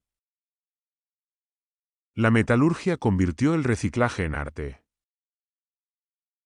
Cuando el hombre aprendió a dominar el fuego y a extraer el alma de la piedra, nació algo más que una técnica, nació la alquimia del mundo material. En el brillo rojo del metal líquido, los antiguos vieron reflejado el misterio de la creación. El fuego podía destruir, sí, pero también podía dar nueva forma a lo que estaba roto. Era el mediador entre la muerte y la vida de la materia, el dios silencioso que devolvía el movimiento a lo inmóvil. Las armas rotas se transformaban en herramientas, los templos caídos, en piedra nueva. El herrero no distinguía entre la hoja de una espada y la hoja de una hoz. Ambas nacían del mismo fuego, ambas servían a la vida. Cuando la guerra terminaba, los guerreros entregaban sus armas para fundirlas. Las lanzas se convertían en clavos, las espadas en arados, los escudos en puertas. Cada metal refundido era una promesa de paz, un recordatorio de que el acero no tiene culpa, solo propósito. Y cuando el tiempo volvía a ser oscuro, esos mismos arados podían regresar al fuego para renacer como espadas. Así respiraba el mundo antiguo, en ciclos de creación y renacimiento, sin residuos, sin olvido. Las ciudades, a su manera, también se reciclaban. Los templos que el terremoto derribaba eran reconstruidos con las mismas piedras. Las columnas rotas se tallaban en capiteles nuevos. Los mosaicos destruidos se molían para convertirse en pigmento. Las ruinas eran cantera, y la cantera, cuna de las ruinas futuras. Los pueblos no temían al derrumbe, porque sabían que cada piedra que caía ya contenía la forma de la próxima ciudad. El fuego, que en otros tiempos fue fuerza destructora, se convirtió en el guardián del ciclo. En las forjas, el martillo resonaba como un corazón latiendo dentro de la tierra. Cada golpe sobre el metal era una conversación entre el hombre y los elementos. Se sabía cuando un hierro estaba cansado, cuando un bronce pedía descanso. El herrero, al refundir, purificaba. Era el sacerdote del reciclaje, el artesano de la permanencia. La economía era circular por obligación, no por conciencia. No existía la abundancia para permitir el derroche. El hierro era escaso, el bronce costoso, el oro un sueño reservado a los dioses. Por eso todo se recuperaba, todo se reparaba, todo se transformaba. Un clavo perdido se buscaba como si fuera una joya. Un trozo de cadena se fundía para reforzar un portón. La pérdida era inaceptable, no por moral, sino por necesidad. Y en esa necesidad nació una sabiduría que el tiempo borró, la conciencia de que la riqueza no está en poseer, sino en mantener. Quien conservaba más, sobrevivía. No el que acumulaba, sino el que sabía prolongar la vida de las cosas. Un campesino con un solo cuchillo, bien cuidado y reparado, tenía más futuro que un comerciante rodeado de bienes frágiles. La durabilidad era la moneda del mundo. El valor de un objeto no se medía en brillo, sino en tiempo. Una vasija que resistía 3 generaciones valía más que una docena que se rompiera con facilidad. Las manos eran los bancos de la época.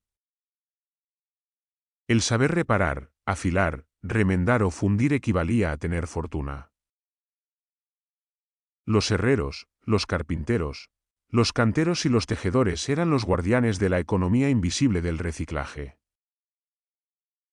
Sus talleres eran los lugares donde la materia encontraba nueva forma, donde la ruina se convertía en recurso. Nada se consideraba perdido mientras existiera fuego, agua y voluntad. El hierro, cuando empezó a dominar al bronce, marcó un salto en la historia. Las herramientas se hicieron más duraderas, las armas más resistentes, las estructuras más firmes. Pero incluso entonces, el espíritu del ciclo se mantuvo. El hierro no era eterno, se oxidaba, se quebraba, se rendía al tiempo. Y cuando eso ocurría, el hombre lo recogía, lo limpiaba y lo devolvía al fuego. Así, cada herramienta era la descendiente de otra anterior. Un martillo podía tener en su composición fragmentos de cientos de generaciones. La historia entera podía concentrarse en una hoja de acero. La metalurgia enseñó una lección silenciosa, que la permanencia no está en la materia, sino en el conocimiento de transformarla. El fuego podía hacer del desecho un instrumento y del instrumento una reliquia. El reciclaje no era un gesto, era la esencia misma de la supervivencia. Las aldeas vivían pendientes del humo de la forja. Si el fuego ardía, había esperanza, si se apagaba, todo se detenía. La comunidad entera dependía de ese pequeño altar donde los metales renacían. Allí, el pasado y el presente se mezclaban en cada chispa. El metal viejo contaba su historia al nuevo, y juntos formaban algo más fuerte, más sabio, más duradero. Los hombres de aquella era no hablaban de progreso. Hablaban de continuidad. Cada objeto reparado era un eslabón más en la cadena que unía a los vivos con los muertos. Y esa cadena no era metáfora, era literal. De las espadas de los abuelos se forjaban las de los nietos. De los clavos que sostenían los templos antiguos nacían los marcos de las nuevas casas. Cada golpe del martillo era una afirmación de pertenencia al tiempo. Esa fue la gran travesía del hierro, enseñarle al hombre que el fuego no solo destruye, sino que recuerda. Que el metal no muere, sino que se transforma. Que la materia no es posesión, sino herencia. Y mientras el humo se elevaba sobre las aldeas, mezclándose con las nubes, el mundo entero parecía respirar en un mismo ritmo. Fundir, forjar, reparar, volver a empezar. Era el pulso de una humanidad que aún sabía que nada se pierde. Que todo puede volver a brillar. Si se tiene el valor de sostener el fuego. En tiempos de guerra, la gente fundía campanas y calderos para fabricar cañones. Las iglesias quedaban mudas, los hogares sin ollas, pero el pueblo comprendía que el metal debía servir a la supervivencia. No se trataba de ambición ni conquista, sino de necesidad. Las campanas, que antes llamaban a misa o anunciaban la hora del trigo, eran derritidas para alimentar las fraguas que forjaban la defensa. Su canto se convertía en trueno. El bronce sagrado se transformaba en rugido de pólvora. Y aun en ese acto de violencia inevitable, había una comprensión profunda: lo que se toma del hogar, debe volver al hogar. Cuando la guerra terminaba, los cañones volvían al fuego. El metal, fatigado por el combate, se refundía en formas humildes: cazos, lámparas, aldabas. Las campanas volvían a sonar, pero su voz era distinta, más grave, más profunda, como si recordaran el dolor de lo que habían sido. El pueblo las escuchaba y reconocía en su eco la promesa cumplida del reciclaje: nada se pierde, ni siquiera en el caos. La paz era, también, una refundición del alma. En esos días, los desechos eran escasos. Cada objeto tenía segunda, tercera y cuarta vida. Un barril que transportó vino podía convertirse en mueble, luego en leña, luego en ceniza que alimentaba el huerto. Un casco de guerra se transformaba en cubo para el agua, una espada rota en cuchillo de cocina, una hebilla en bisagra. Nada quedaba inmóvil. Todo viajaba entre formas. El campesino veía en el hierro la posibilidad del mañana. Sabía que si su arado se rompía, no debía lamentarse, bastaba con llevarlo al herrero. Y del mismo metal nacía otro. La materia era un compañero fiel, dispuesto a servir una y otra vez. El tiempo no la gastaba, solo la moldeaba. La gente de aquellas épocas no veía el reciclaje como virtud moral, sino como ley natural. Era impensable tirar algo que aún podía transformarse. Las casas estaban llenas de cajas con piezas viejas, de clavos torcidos guardados por si acaso, de maderas carcomidas que, con un corte y un clavo, volvían a servir. En cada taller, en cada establo, había una montaña de objetos en espera de su próxima vida. El herrero conocía el ciclo de memoria. El mismo horno que un día fundió metal para las armas, otro día fundía los restos de esas armas para crear herramientas de siembra. Decía que el metal recordaba, que se volvía más sabio con cada refundición. Y quizás era cierto: el hierro reciclado se templaba mejor, resistía más, vibraba distinto bajo el martillo, como si el fuego le enseñara algo sobre la vida. En los pueblos, la idea de basura era casi un insulto.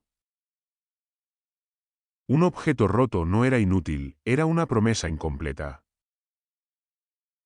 Los niños aprendían desde pequeños a reparar, a remendar, a imaginar nuevos usos. Una rueda vieja podía convertirse en torno, una cadena en columpio, un cubo en lámpara. Cada cosa tenía un destino oculto esperando ser descubierto. La escasez enseñaba creatividad. Nada sobraba, y esa falta era también abundancia, porque obligaba a mirar con otros ojos. El valor no estaba en comprar, sino en conservar. Las manos eran fábricas, el ingenio era moneda, la paciencia era riqueza. El fuego, el agua y la voluntad eran los únicos elementos necesarios para mantener el mundo en equilibrio. Y cuando la paz regresaba del campo de batalla, lo hacía de la mano del reciclaje. Las herramientas del trabajo nacían de la muerte de las armas. Las campanas recuperaban su voz. Las cocinas volvían a encenderse con ollas forjadas del metal que un día destruyó, ahora cocinando pan y sopa para los sobrevivientes. En ese gesto humilde se escondía toda la sabiduría de la humanidad, que incluso la materia usada para matar puede ser redimida si vuelve a servir a la vida.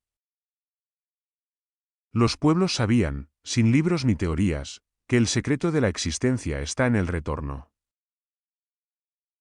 Que todo lo que sale debe volver, que todo lo roto puede recomponerse, que toda forma guarda otra dentro. Por eso, los desechos eran raros, casi inexistentes. No porque el hombre antiguo fuera perfecto, sino porque no podía permitirse el lujo de desperdiciar. El fuego era la última palabra de todo. Quemaba lo que ya no servía, y de sus cenizas nacía algo nuevo. Así, el ciclo seguía girando. Campana, cañón, campana. Herramienta, arma, herramienta. Vida, muerte, vida. El reciclaje era una religión sin templos. Y el fuego, su dios inmutable, hablaba con voz de chispa, recordándole al hombre que nada termina, que todo puede volver a empezar, si uno tiene el valor de encender la fragua. Incluso el papel, cuando apareció, se reciclaba a mano, hoja por hoja. Era un material tan valioso que ninguna fibra se desperdiciaba. Los primeros artesanos del papel lo fabricaban a partir de trapos viejos, de lino y algodón, de restos de ropas deshechas por el tiempo. Las casas guardaban montones de telas gastadas, esperando que algún mercader de papel las comprara por unas monedas. Esos pedazos de vida cotidiana, camisas, manteles, sábanas, eran recogidos, hervidos y prensados hasta transformarse en nuevas hojas. El papel nacía, literalmente, de la historia humana. Cada hoja era el eco de cientos de manos. La fibra, triturada y lavada una y otra vez, llevaba en sí el tacto del pasado. Un manto de un campesino podía renacer como carta de un rey. La escritura misma era reciclaje, las palabras nuevas se posaban sobre la piel de lo que ya había vivido. Nada se perdía. Ni siquiera la memoria. Los monasterios medievales, guardianes del conocimiento, raspaban los viejos pergaminos para escribir encima nuevos textos. La sabiduría del pasado se mezclaba físicamente con la del presente, en un ciclo infinito de aprendizaje y olvido. El papel era más que soporte, era símbolo de continuidad. Cuando un escriba copiaba una obra, sabía que aquel material había tenido otras vidas. Cada arruga, cada mancha, era testigo de ese tránsito. Las bibliotecas del mundo antiguo respiraban esa eternidad tangible, libros hechos de ropa, ropa hecha de plantas, plantas alimentadas por el suelo donde descansaban los muertos. Era un circuito perfecto, silencioso, poético. Hasta la revolución industrial, la humanidad aún respiraba dentro del ciclo. El fuego, el agua, el viento y las manos del hombre mantenían el equilibrio. Las ciudades crecían, pero todavía eran orgánicas, cada muro se levantaba con lo que el anterior dejaba, cada taller trabajaba con materiales heredados de generaciones anteriores. El ritmo era humano, el desperdicio mínimo. La escasez obligaba al ingenio, y el ingenio sostenía el respeto. Las cosas nacían para durar, y cuando morían, daban origen a otras. El olor a madera, hierro y tierra era el perfume del mundo entero. Pero algo comenzó a cambiar. Una chispa distinta encendió el fuego, el deseo de producir más de lo necesario. El hombre empezó a mirar la naturaleza no como aliada, sino como almacén. Las máquinas, hijas del vapor y del carbón, multiplicaron la fuerza del trabajo, pero también la velocidad del consumo. El reciclaje dejó de ser arte y se volvió obstáculo. La eficiencia reemplazó a la paciencia, la producción a la contemplación. Por primera vez, la humanidad generó más de lo que podía devolver. Los talleres artesanos, donde las manos conocían el alma de cada objeto, fueron sustituidos por fábricas donde nadie sabía de dónde venía lo que moldeaba. El hierro se extrajo sin descanso, la madera cayó en montañas, el carbón ennegreció los cielos. Las ciudades crecieron tan rápido que dejaron de respirar. Las chimeneas expulsaban humo, las aguas se volvían oscuras, y la tierra comenzó a recibir más de lo que podía transformar. El equilibrio ancestral se rompió en silencio. Los viejos herreros, que fundían y refundían, fueron reemplazados por operarios que producían y desechaban. Las telas ya no se remendaban, se tiraban. Los objetos dejaron de tener alma, eran copias de copias, sin memoria, sin historia. El hombre había conquistado la materia, pero había perdido el respeto por ella.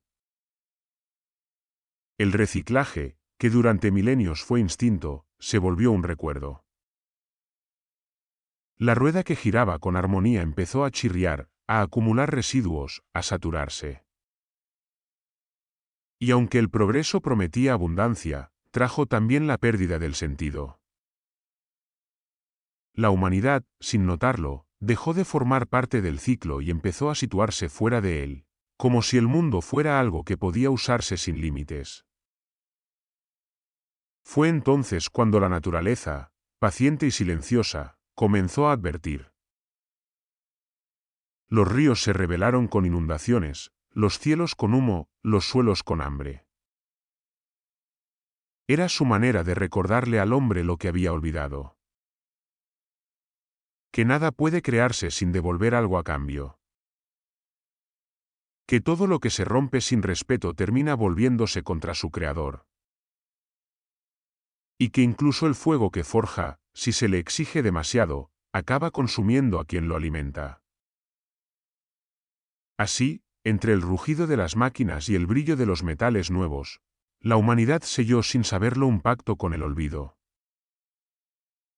El ciclo no se detuvo, pero el hombre se apartó de él.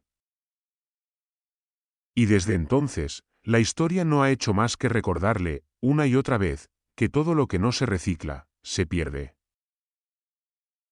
Nace la síntesis química, materiales que la naturaleza no reconoce. El hombre, que durante milenios había vivido imitando los ritmos del mundo, decidió por fin crear lo que la tierra no podía devolver. La alquimia, que antes consistía en transformar lo existente, se convirtió en un intento de fabricar lo eterno. En los laboratorios del siglo XX, el fuego ya no era el del herrero, sino el de los hornos industriales. El agua no purificaba, solo enfriaba las máquinas, el aire no respiraba, se contaminaba. Y del interior de esos templos modernos surgió una nueva materia, fría, perfecta, ajena. El plástico, el nylon, el poliéster, inmortales para la biología. Materiales que no se pudren, que no arden del todo, que no se mezclan con el suelo ni se disuelven en el agua. Materias sin alma, que no hablan el idioma del planeta. La humanidad celebró su hallazgo con euforia, ligereza, resistencia, abundancia. El sueño de un mundo sin desgaste.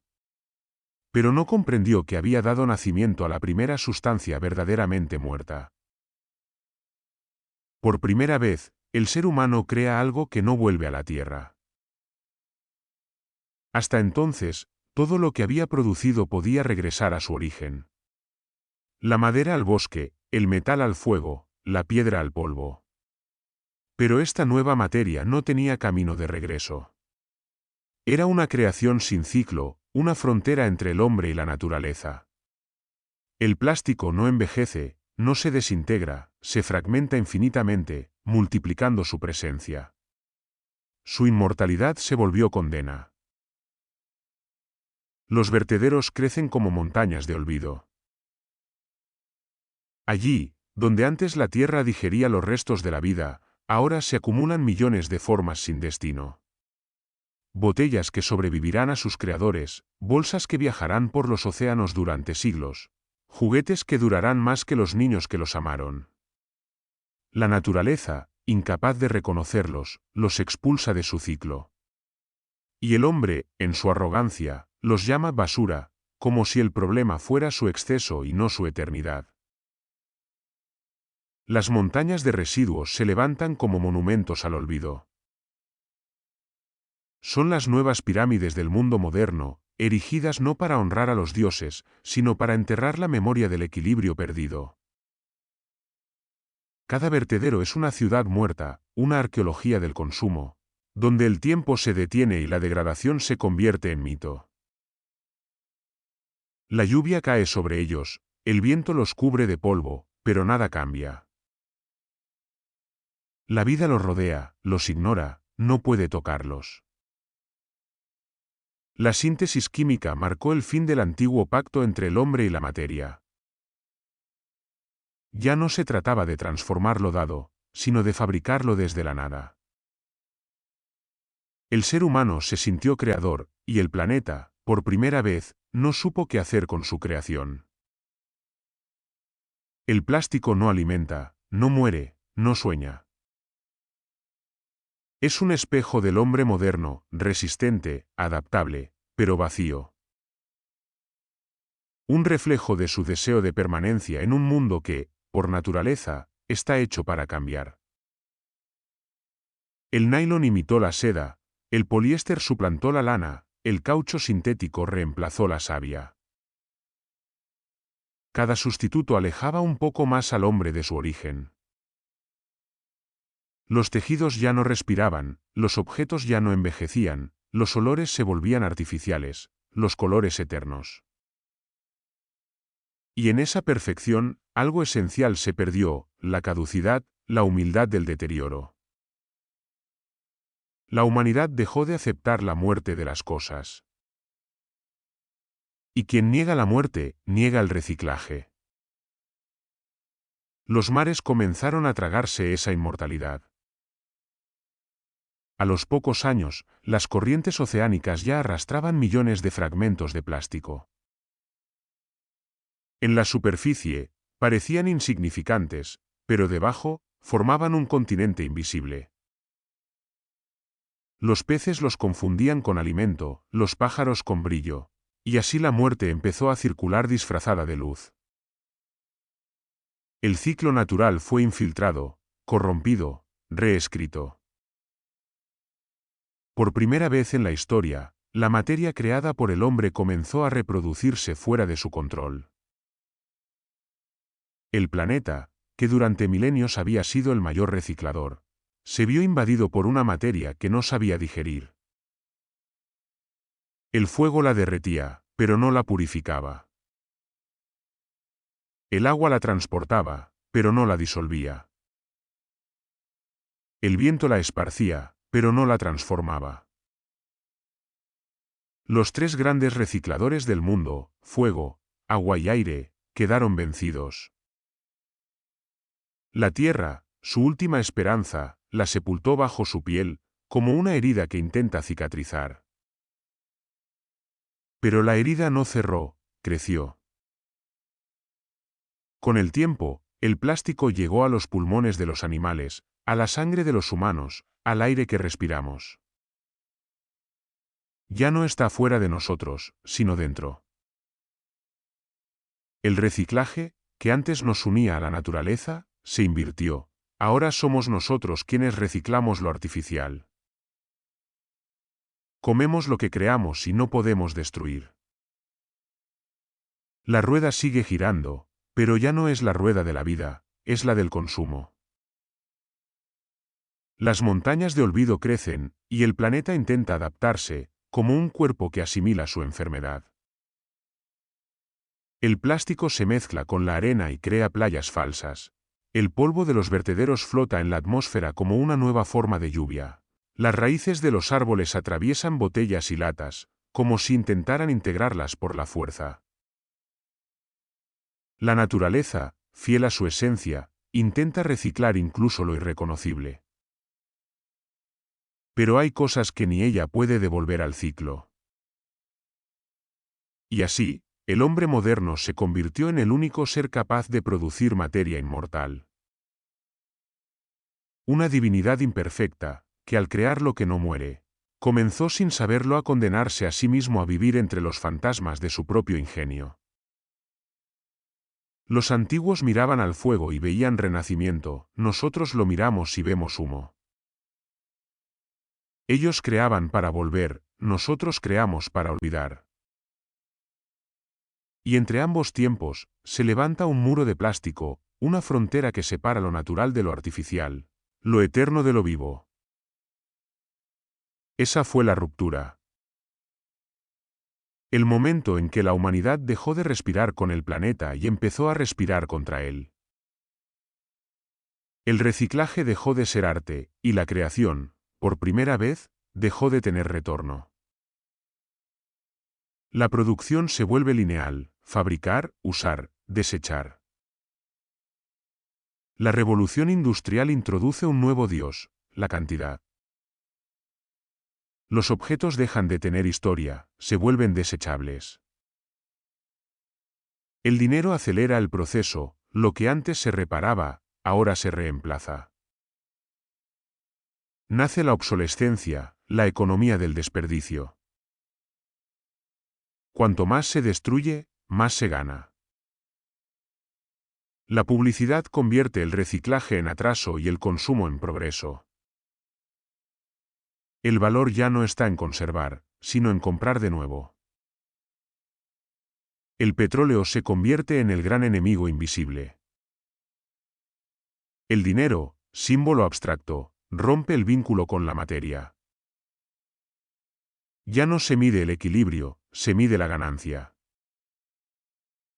Entre los años 80 y 90, en casi todos los países del mundo aún se pagaba por devolver botellas y envases. En América, en Europa, en Asia, los niños llevaban vidrio y latas a los comercios a cambio de unas monedas.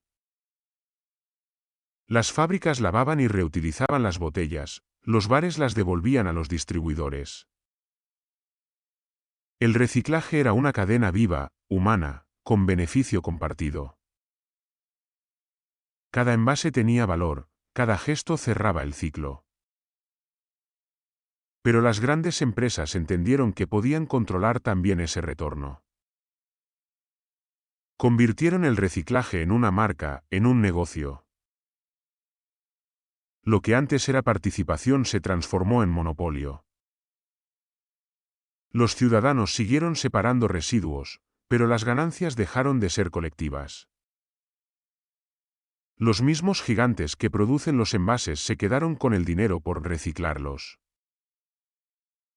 La gente creyó que ayudaba al planeta, mientras el sistema se enriquecía con su buena voluntad. El ciclo no se cerró, fue privatizado. Lo que antes pertenecía a todos, ahora pertenece a unos pocos. Por eso, cuanto más lejos se encuentra una civilización de nuestro tiempo, menos evidencias quedan de su existencia. No es que no existieran, es que supieron desaparecer en armonía. La cultura del reciclaje, tan perfecta en su sencillez, puede ser el verdadero eslabón perdido de la humanidad. Un modo de vida tan integrado al pulso de la Tierra que el tiempo no tuvo nada que destruir. Quizás el hombre sea mucho más antiguo de lo que imaginamos, y su historia más silenciosa de lo que creemos. Tal vez existieron pueblos que no dejaron ruinas, porque todo lo que construyeron volvió a la tierra. como debía. El reciclaje no era solo una técnica humana, sino una ley universal, un instinto compartido con la naturaleza misma. Los árboles lo hacen al dejar caer sus hojas, los ríos al cambiar su cauce, los volcanes al cubrir de ceniza lo viejo para fertilizar lo nuevo. El hombre antiguo no creó el reciclaje, lo imitó. Y al hacerlo, se volvió parte del flujo. No había fronteras entre lo natural y lo humano, entre lo construido y lo vivo. Una casa era barro, madera, piedra, y cuando dejaba de ser casa, el barro volvía a ser tierra, la madera humus, la piedra polvo. Las casas se desvanecían lentamente, como si nunca hubieran estado ahí. El viento se encargaba del techo, la lluvia del barro, las raíces de abrir los cimientos. En pocas generaciones, donde antes hubo aldeas, solo quedaba hierba, y bajo la hierba, un rastro imperceptible de arcilla endurecida o una sombra de carbón. Los muros regresaban al suelo sin dejar cicatriz, y el suelo los acogía sin queja. Nada se perdía, porque nada se negaba a volver. El tiempo hacía el resto. Las maderas se pudrían, los metales se oxidaban, las fibras se disolvían, y lo que el fuego no fundía, la lluvia lo disgregaba. La naturaleza reciclaba al reciclador. La memoria material del hombre se borraba, no por accidente, sino por perfección. Por eso, cuanto más atrás miramos, menos encontramos, no porque no haya nada, sino porque todo regresó a su origen. Las piedras más antiguas que conservamos son las que el hombre olvidó fundir, los metales que no volvió a trabajar, las herramientas que quedaron atrapadas en la ceniza o en la sal de los desiertos. Todo lo demás se hizo polvo, se mezcló con la arena del mundo. Las ciudades que respetaron el ciclo no dejaron ruinas, dejaron fertilidad. Los pueblos que reciclaron incluso su muerte no dejaron tumbas, dejaron bosques. La huella del equilibrio es invisible. Tal vez esa sea la gran paradoja de la humanidad, las civilizaciones más sabias son las que menos huellas dejaron. Y las más destructivas son las que creemos más avanzadas, porque su desperdicio resiste al tiempo. Hoy, nuestros plásticos durarán siglos, mientras las ciudades del pasado desaparecieron en un parpadeo de siglos. La arqueología moderna encuentra lo que el planeta no logró digerir. Pero lo que se integró a la Tierra, lo que volvió a ser parte del ciclo, se borró con elegancia. Quizá los grandes pueblos del pasado no desaparecieron. Quizá se disolvieron voluntariamente en la memoria de la Tierra, entendiendo que la eternidad no consiste en dejar monumentos, sino en no romper el equilibrio. Ellos sabían lo que nosotros hemos olvidado, que la permanencia no se mide por lo que se ve, sino por lo que se devuelve. Si la historia parece incompleta, es porque su perfección fue discreta. La cultura del reciclaje era, en el fondo, una cultura del respeto absoluto por el tiempo. No buscaba inmortalidad en la materia, sino continuidad en la vida. Y el tiempo, como un artesano invisible, se encargó de borrar los restos para mantener la armonía. Quizás por eso sentimos que hay vacíos en la historia, como si hubiera algo que falta entre los grandes imperios y las primeras aldeas. No falta nada, solo nos cuesta reconocer a los pueblos que no dejaron basura, los que desaparecieron sin violencia, los que devolvieron todo lo que tomaron. Esos pueblos no dejaron ruinas, porque se convirtieron en suelo, en río, en aire. Y si pudiéramos escuchar al planeta, tal vez nos diría sus nombres. El reciclaje, más que una técnica, era su lenguaje. Y el silencio de sus ruinas no es olvido, es armonía. Porque allí donde nada queda, todo permanece. La Tierra nunca dejó de reciclar, fuimos nosotros quienes dejamos de escuchar. Cada árbol que cae, cada ola que arrastra residuos, cada tormenta que azota. Es el planeta intentando reiniciar el equilibrio. ¿De qué sirve reciclar si seguimos produciendo lo que no puede ser devuelto? ¿De qué sirve el progreso si destruye lo que lo sostiene? ¿Cuánto vale una vida si la medimos solo en dinero? El plástico que flota en los océanos vivirá más que las civilizaciones que lo crearon. Seguimos llamando basura a lo que podríamos transformar. La Tierra no castiga, enseña. Nos devuelve lo que le damos, reciclado en forma de lección. El humo se convierte en sequía, el exceso en enfermedad, la indiferencia en silencio. Tal vez reciclar no sea solo separar basura, sino recordar el respeto que alguna vez tuvimos por todo lo que nos rodea. ¿Y si el verdadero reciclaje no fuera de materia, sino de conciencia? ¿Y si el futuro dependiera de volver a sentir que cada cosa tiene alma? El día que comprendamos que nada desaparece, que todo regresa. Volveremos a estar en el ciclo. No para dominar la tierra, sino para merecer vivir en ella. Reciclar no es volver al pasado. Es recordar quiénes fuimos antes de olvidar que todo está vivo. Y así llegamos al final de este relato. Gracias por acompañarme en este viaje a través de las palabras. Espero que hayas disfrutado la historia tanto como yo al compartirla contigo. Recuerda que en la biblioteca siempre habrá un nuevo mundo que descubrir, una voz que escuchar, un eco que revivir. Hasta la próxima, y que tengas muy buenos días, tardes o noches.